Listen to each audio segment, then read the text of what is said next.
नई सरकार मिल रही है, दिल्ली के काम रफ्तार से होंगे। दिल्ली के जो पिछले 12 साल से दिल्ली तरस थी, गंदे पानी से, गंदी हवा से, गंदी यमुना जी से, टूटी सड़कों से, बदहाली से, करप्शन से, बहानेबाजी से, उन सब से निजात मिलने जा रही है।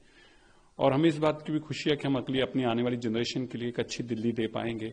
इस दिल्ली को 12 साल जो बर्बाद किया उसको दोबारा से आबाद कर पाएंगे। देखिए, वो तो बेचारों की फ्रस्ट्रेशन है। कोई भी जब इंसान हारता है तो उसको ऐसे झटके लगते हैं। आप सोचिए कि अरविंद केजरीवाल जी को कितना बड़ा झटका लगा है कि वो अभी तक बोल ही नहीं पा रहे। जो इंसान चुप नहीं करता था वो पिछले 10 दिन पे एक बार बोल नहीं पा रहा। तो ये स्वाभाविक होता है। आतिशी जी को भी ये झटका लगना स्वाभाविक था। और फिर जैसे सचदेवा जी ने कहा, तो बेचारे खुद ही टेम्परेरी थे। पहली बार इस देश के इतिहास में ऐसा सीएम आया जिसको उसके पार्टी के प्रधान ने कहा कि ये टेम्परेरी है। इससे पहले तो कभी देश में सुना नहीं है कि टेम्परेरी वर्ड भी होता है सीएम के लिए। ये बड़ी दुखदाई बात थी, लेकिन ठीक है, आतिशी जी हैं, सब बर्दाश्त कर रही हैं। देखिए, बहुत दुखदाई है अखिलेश जी की तरह ऐसे बयान देने, किसी धर्म की आस्था को इस तरह से झंझोड़ना, उसके प्रति ऐसी अपशब्द और इतने इनसेंसिटिव वर्ड यूज करने, फजूल खर्ची। देखिए, अगर मैं कहना नहीं चाहता लेकिन फिर कहे बिना रहा नहीं जाता। अगर अखिलेश यादव जी अपने सरकारी निवास के ऊपर कोई धर्म का प्रोग्राम करते हैं और खास तौर पर एक विशेष समुदाय के दिन मनाते हैं, तो फिर वो तो, और वहां पर मीट मुर्गे बनाए जाते हैं, वो तो अच्छी बात है।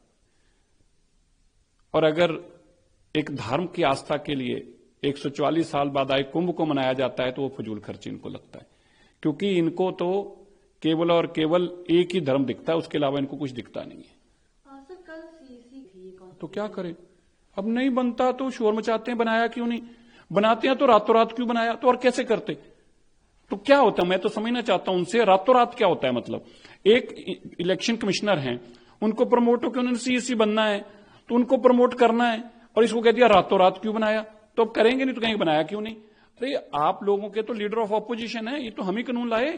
तुम्हारे तो खाली प्राइम मिनिस्टर खुद फाइल साइन करके सोनिया घर जाती थी, सोनिया नाम लिख देती थी और बाद में फाइल चले आती थी और वो बन जाता था। और ज्यादा से ज्यादा क्या होता था, 2-3 पेंटिंगें जो खरीदता था वो बन जाता था। और ज्यादा से ज्यादा क्या होता था, जो सोनिया गांधी जी को बहुत बड़ा देश का नेता बताता था कि ये तो कमाल की रह जी, ये तो दुनिया की सबसे पावरफुल लेडी है, वो सुबह बन जाता था। कम से कम संविधान को इस तरह से छिक्के टांगने वाले लोगों को ये बातें कहने का अधिकार तो नहीं है। नहीं, ठीक है, उनके पर्सनल हैं, क्योंकि देखिए जो पैसे का लेन देन चीन से हुआ वो भी उनका पर्सनल हुआ है।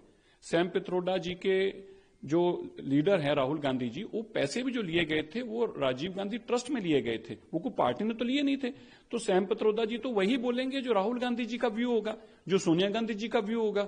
और उनका व्यू तो यही है कि भाई चीन तो हमें पैसे देता है, उनको परिवार के लिए पैसे देता है, तो उनका दुश्मन कैसे हो सकता है? तो सैम पित्रोदा भी वही बोलेंगे। तो मैं सहमत हूं दोनों से ही, उन्होंने भी अपनी बात ठीक कही है और इन्होंने भी अपनी बात ठीक कही है।